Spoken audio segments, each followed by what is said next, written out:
Important funeral on the weekend. Arthur Leggett was Australia's oldest and last surviving World War II prisoner of war. He died a few weeks ago and on Saturday is rightly being commemorated with a state funeral at St George's Cathedral in Perth. Arthur enlisted in 1936, 3 years before war was declared. Maybe he sensed something was wrong with this guy. Served with the Australian Imperial Force as a signaller, captured by the Germans in Crete and spent 4 years as a POW and survived the infamous Lambsdorff Death March. Spent most of his life after the war promoting veterans' rights. A true Aussie legend. Which is why politicians will be falling over themselves paying homage to him on the weekend. As they should. As we all should, because a proper stately burial for someone who fought for their country is appropriate. It's the bare minimum we can do for those that made that sacrifice, right? Of course. Have a look at this patch of dirt. When you find out what's underneath, you'll get so angry you'll want to scream. So what's there? This guy, John Nightingale, enlisted with the 11th Battalion of the Australian Imperial Force in May 1915. Wounded at Gallipoli but went on to fight at the Western Front where, like Arthur Leggett 2 decades later, he was taken prisoner of war. Returned to Australia via an English hospital in May 1920. Nightingale couldn't escape the shell shock that gripped him after he was wounded, and in February 1926 he took his own life. That's a newspaper report about the coronial inquest at which his wife said, and I quote, "John would crawl under his bed, afraid of himself."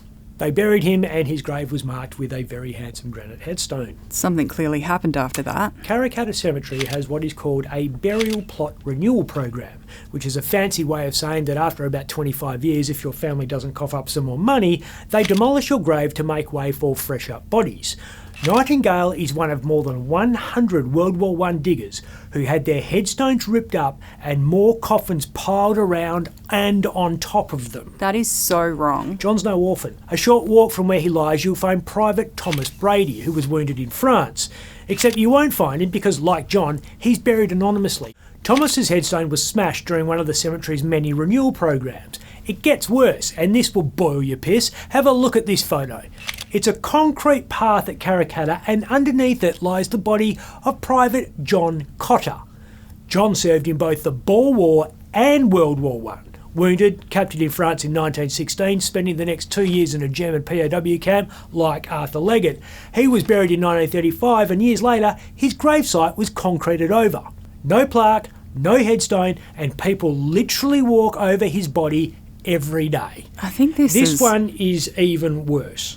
Private George Butcher was one of 6 brothers who all survived the war, returned to WA suffering from trench fever and died in 1923. We thanked him for his service by planting a tree on his grave. Next to him is Private William Uray. This poor bugger's grave was paved over and a seat installed on top of it so people could relax.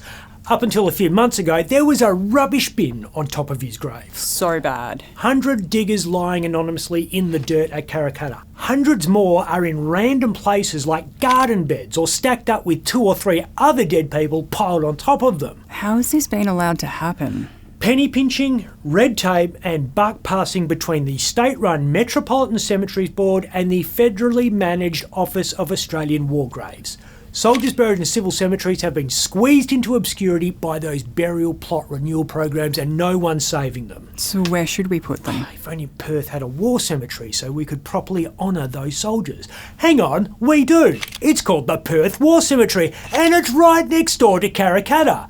There are 485 graves there and it has capacity for 2,000, so plenty of room for the diggers under the paths or seats or next to aloe vera plants.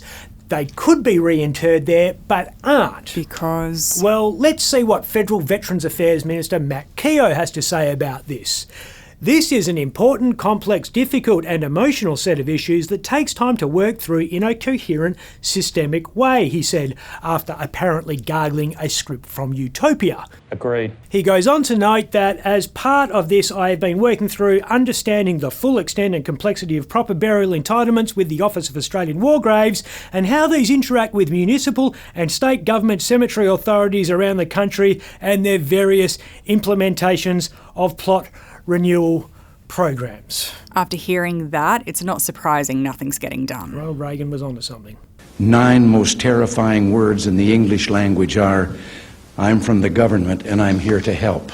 I'm Ben Harvey. So pissed off. Me too.